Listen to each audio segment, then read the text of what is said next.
Bonjour à tous. La protéinurie en obstétrique correspond le plus souvent à la détection d'albumine dans les urines.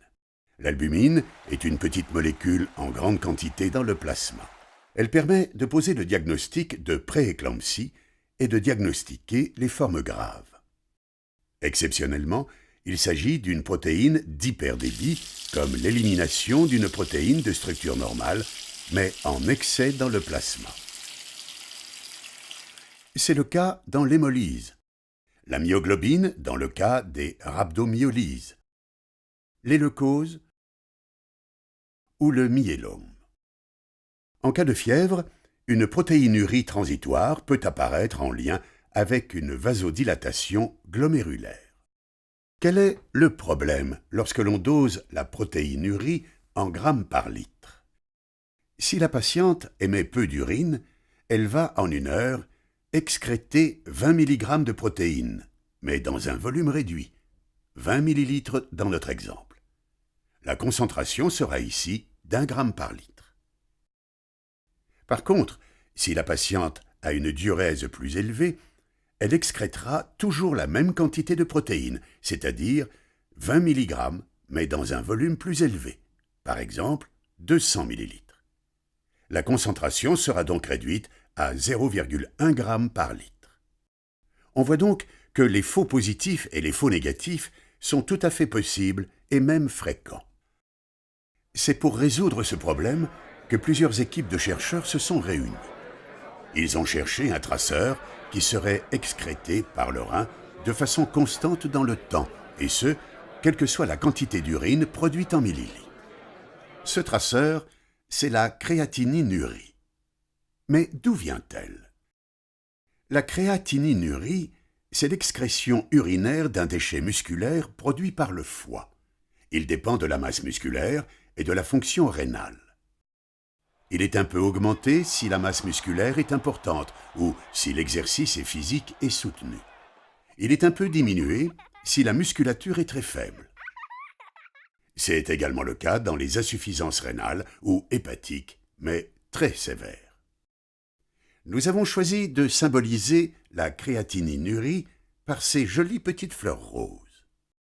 Dans notre exemple, pendant une heure, le rein va produire 3 petites fleurs de créatininurie, et ce, quel que soit le volume d'urine produit. Ainsi, lorsque l'on veut s'affranchir de la diurèse, qu'elle soit faible ou importante, on va calculer le rapport entre le dosage de la protéinurie, ici symbolisé par les petits cailloux beiges, et le dosage de la créatininurie. On voit bien dans notre exemple que, quel que soit le volume d'urine recueilli, le rapport sera le même. Le ratio protéinurie sur créatininurie, dans de nombreuses études, y compris chez la femme enceinte, est très bien corrélé à la protéinurie des 24 heures, surtout pour les dosages faibles. Pour les dosages supérieurs à 2 grammes, un écart de plus de 25% peut être noté, mais en obstétrique, l'important est surtout de faire le diagnostic de positivité. Ce dosage est plus fiable sur les premières urines du matin. En journée, il peut être surestimé d'environ 15%. Dans tous les cas, si la protéinurie est négative, le ratio protéinurie sur créatininurie restera négatif, ce test ayant une excellente valeur prédictive négative. Quelle place reste-t-il pour le dosage de la protéinurie des 24 heures? La protéinurie des 24 heures pose 2 problèmes en pratique. Le délai de diagnostic et donc le retard à la prise en charge.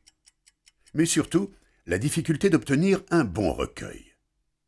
En effet, dans 25% des cas, il existe des erreurs par sous-évaluation ou surévaluation de la quantité d'urine produite. En pratique, la protéinurie des 24 heures pourra être proposée pour les dosages du ratio protéinurie sur créatininurie proche du seuil de positivité, c'est-à-dire entre 0,25 et 0,60 g par gramme. En particulier, en cas de suspicion clinique de prééclampsie. Au-delà de ces valeurs, la protéinurie des 24 heures n'est pas utile, car elle sera forcément positive. En dessous de 0,20 g par gramme, ce dosage des 24 heures sera négatif. Le ratio protéinurie sur créatininurie est différent du dosage de la microalbuminurie.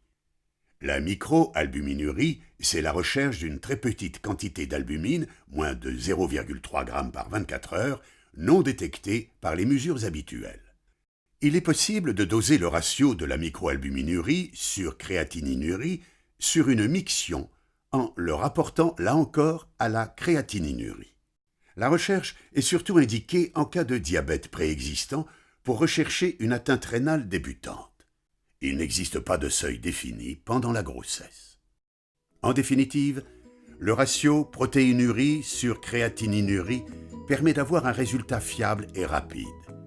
Il évite aux soignants de transporter des litres et des litres d'urine pour un examen à la fiabilité contestable. Il s'agit donc d'un vrai plus en termes de qualité de prise en charge, autant pour les patientes que pour l'équipe soignante. Ce film a été réalisé par Sébastien Fleury, mise en scène Dr Béatrice Guyard-Boileau, d'après le protocole de la maternité Paul de Viguier du CHU de Toulouse. Merci de votre attention et à bientôt.